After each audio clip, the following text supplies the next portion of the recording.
வணக்கம் வணக்கம் மக்களே வணக்கம். சரி, இது இந்த இந்த பதிவு வந்து முக்கியமான பதிவு.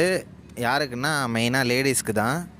என்ன என்ன விஷயன்னா, இப்போ போன வருஷம் கோல்டு வந்து 72% ரிட்டர்ன்ஸ் கொடுத்ததுனால சிங்கிள் இயருக்கு எல்லா வருஷமும் அது கொடுக்கும் அப்படின்ற மாதிரி அவசியம் கிடையாது.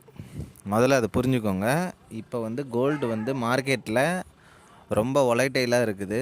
அதனால் உங்கள் வீட்டில் இருக்கிற எல்லாருக்கிட்டேயும் சண்டை போட்டு இது பண்ணாதீங்க.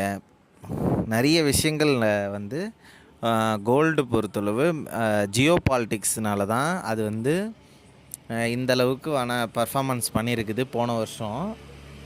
இப்போ உங்களுக்கு சொல்ல போகிற விஷயங்கள் ஒன்று தான். இப்போ உங்கள் வீட்டில் வந்து பெரிய கடன் இருக்குது, அந்த மாதிரி இருக்குது அப்படின்ற போது இப்போ வந்து ஃபிசிக்கல் கோல்டுக்கு நல்ல டிமாண்ட் இருக்குது.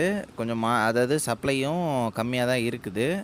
அதனால் என்ன பண்ணுங்கன்னா, நீங்கள் இன்னொரு எப்போ வந்து மார்க்கெட்டை பார்த்துட்டே வாங்க. எப்போ வந்து கொஞ்சம் ரேட் அதிகமாக கூடுதோ அப்போ வந்து நீங்கள் வந்து இதை செல் பண்ணிவிட்டு உங்களோட கடன், உங்களோட மற்ற ஃபினான்ஷியல் இண்டிபெண்டன்ஸை நீங்கள் அடையுங்க.